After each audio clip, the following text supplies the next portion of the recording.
I am delighted this morning to be joined by Ross Ramgobin, fabulous baritone who is going to be singing Elijah, the title role of Elijah, with Opus 48 in the Sheldonian Theatre on March the 22nd. I literally cannot wait to work with him. I've heard him several times. Right. Total star.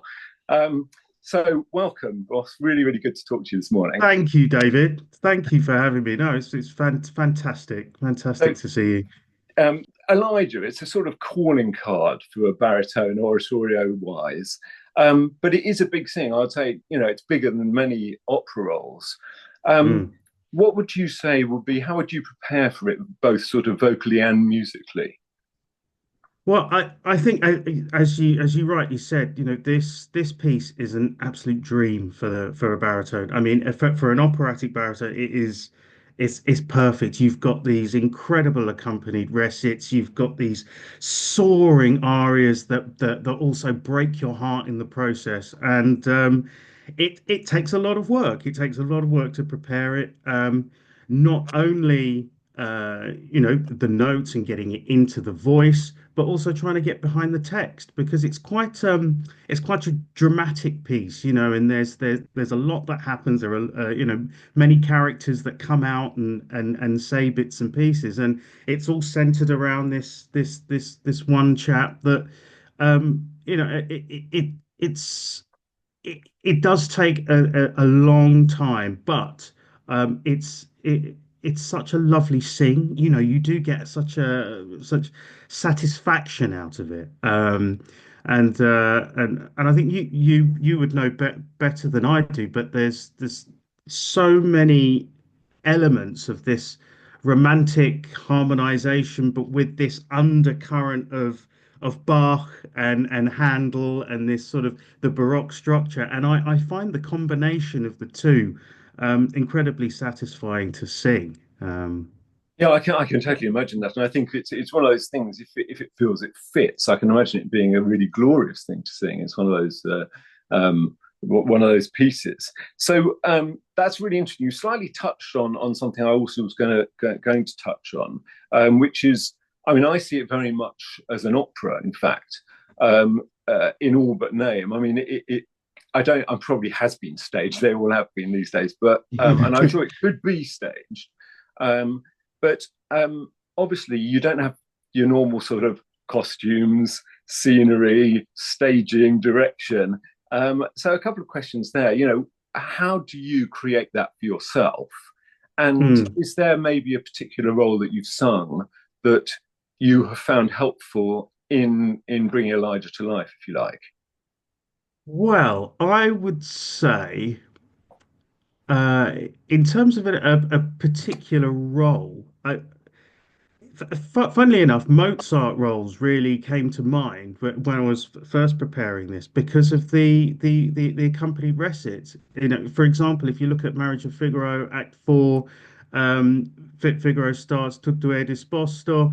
That just sets the atmosphere with the long held string chords, and you just get taken into another world. And I very much feel that way with Elijah. So yeah, I'd say in terms of the size of the role as well.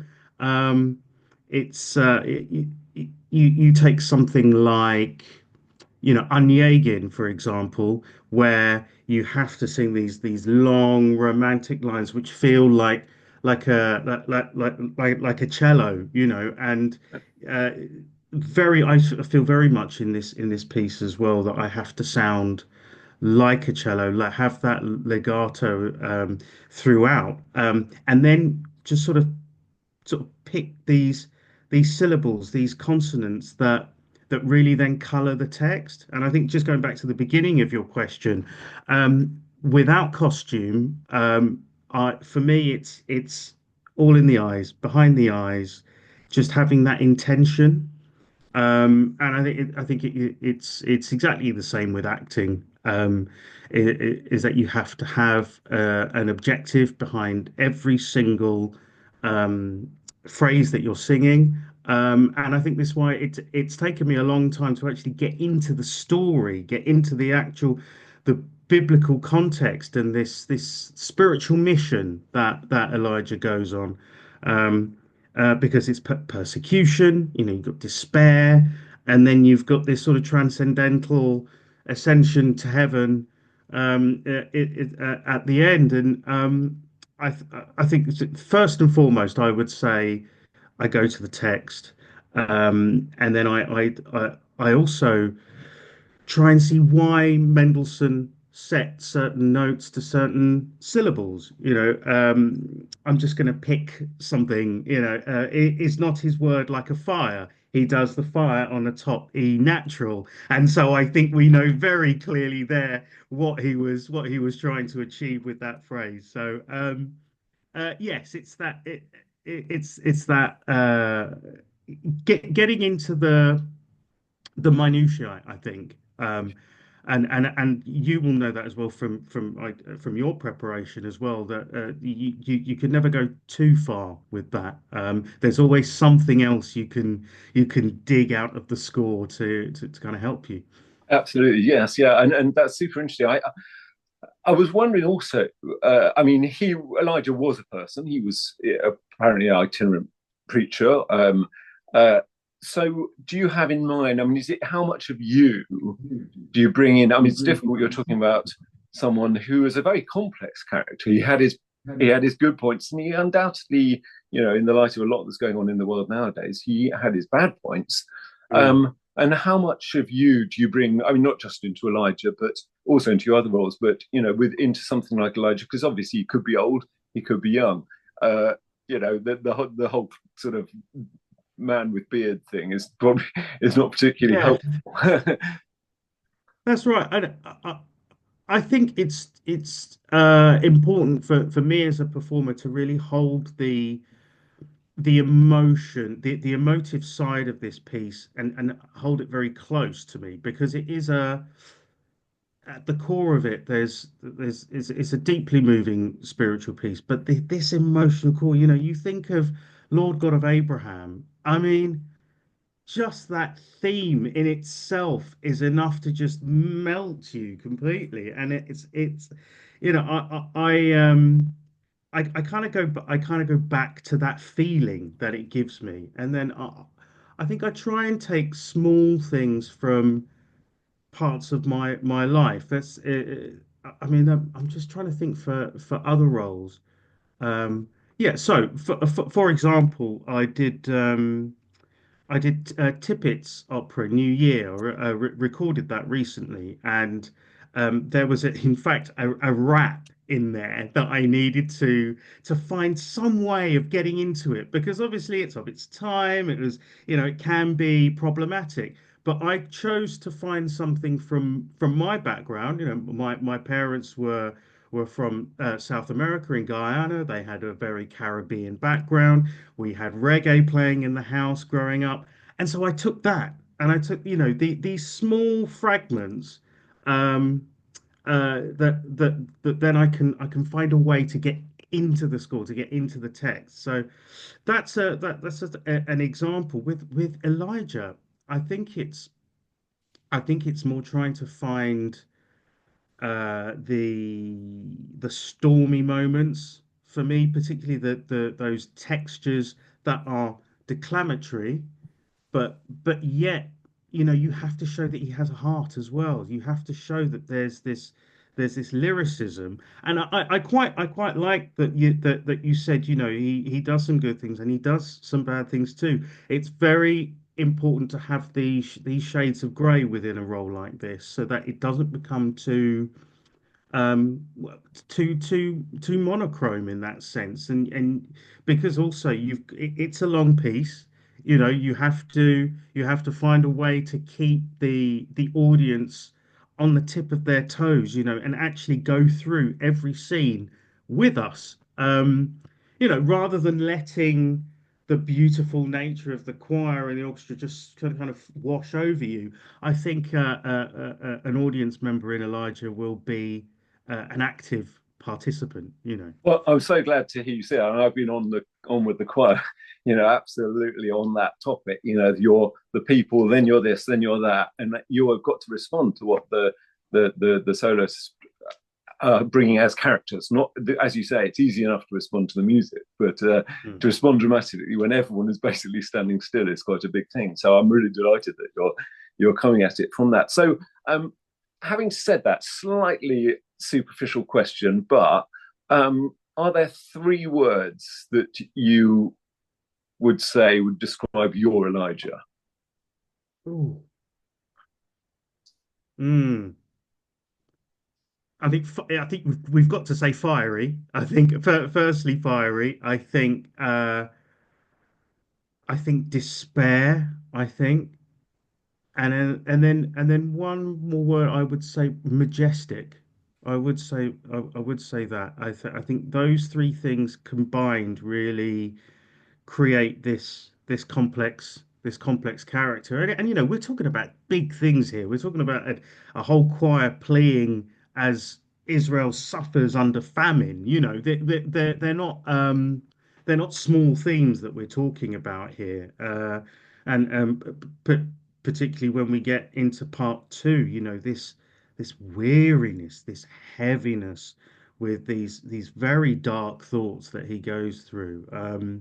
It's it I, I think it's very important to characterize that as much as possible, but only by using what Mendelssohn has given us. You know, I think there's very little to be gained from coloring things, from kind of over emoting, you know. And I think if we can try and keep that balance between truthfulness and you know, raw emotion, I think that's when I think we find the excitement. Yeah, yeah, totally agree. I mean, I think it's very interesting, part two. I mean, it could end at the end of part one. Yeah, We yeah, have yeah, rain. very We have rain. easily. Yeah, This is great. And then suddenly we get very much into the man, I think, in part two. Even, yeah, there's a real sense of like, okay, that's when it's going well. What's happening when it's not going well? How does he respond? And that lurch is extremely interesting, I think. So yeah, no, I'm so excited to hear you and work with you as we wend our oh, merry way through it on a journey. Um, me too, David, me too. so just a couple of things away from Elijah, or a little bit. How did a reggae listening kid end up singing at Covent Garden? Yeah. So away from UB40, yeah, no, no, it's an interesting question. So I mean, I listened to a lot of things like Michael Jackson when I was younger, but my dad did one brilliant. He did lots of brilliant things, but he did one particular brilliant thing. When I was 7, he went out to the newsagents and bought one of those Saturday morning magazines where you'd get a cassette on the front of it, stuck to the front, and it was the classical collection. And I think the first one was Beethoven, the second week was Tchaikovsky, the third week was Mozart, the fourth was Handel. And it was from that moment I thought, oh my God, you know, it was that moment where I would listen to the cassette, rewind it, play it again on loop. And you know, as a kid, that was quite uh, an enlightening kind of feeling for me, and that was my first kind of real experience of classical music. And then when I went to school, you know, I was you know, performed things like Vivaldi Gloria and Mozart Requiem. But the thing is, I didn't study academic music in the same way as some others have. I came at it from a more dramatic angle, um, and it was only until I went to university and thought, oh, opera is a really it's really really amazing. That's when I filled in the gaps in my knowledge, and you know, studying things like Britten and Tippett and George Benjamin will get your musicianship up. You know, I can tell you that Yeah, as a fact. You know, those painful hours of going through, you know, all those rhythms and time signatures. You know, it really is I would suggest to anybody who is worried or scared about learning music theory, always apply it. Always apply it to either a piece that you love or a piece that you're studying. It made things a lot clearer for me. Sorry, I've forgotten what your No, that's interesting original and great question advice. was. And no, you completely answered the question. You know, it was quite a journey, but it was one with lots of really positive things, which is so lovely. It was, and then you've ended up obviously doing something that you love. However, were you not a singer? Would there be something else that would really grab you, or is it just you just think actually this is so right for me? I couldn't imagine doing anything else. Well, you're right. I can't imagine doing anything else.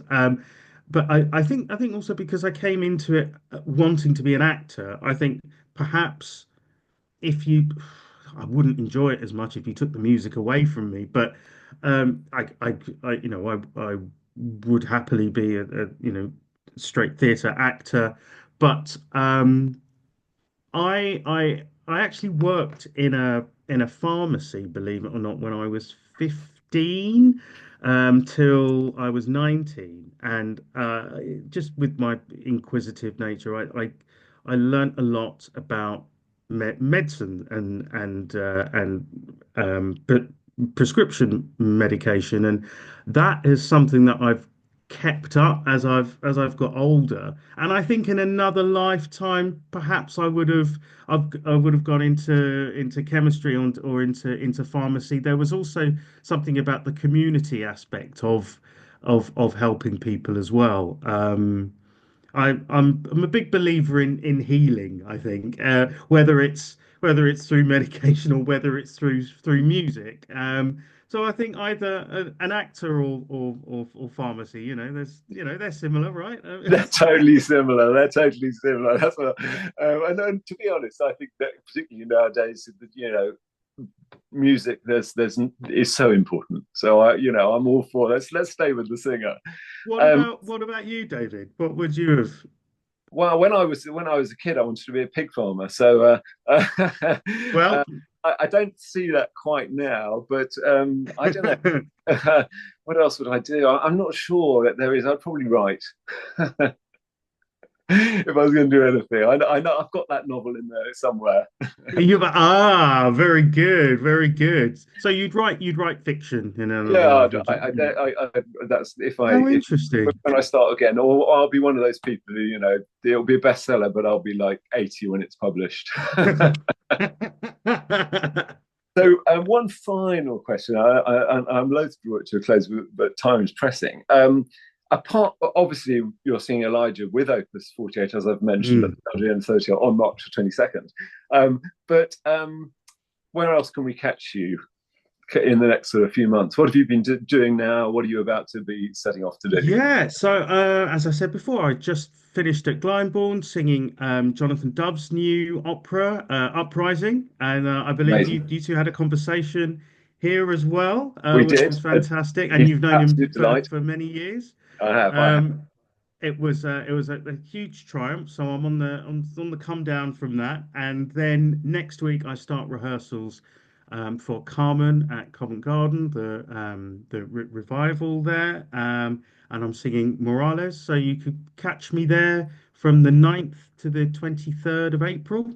Wow. Um, and then after that, I'll be at Grange Park Opera singing in Madame Butterfly, Sharpless in that. So Fantastic role. yeah, yeah, yeah. It's a very exciting year, and I'm so happy to be finally performing with you, David. Well, and we're incredibly happy that you're going to be you've got a window that we can share this year. Well, it's been an absolute delight talking to you, Ross. I can't say how much, Thank you, and David. I look forward to seeing you extremely soon. Thanks very much. Excellent. Thank you.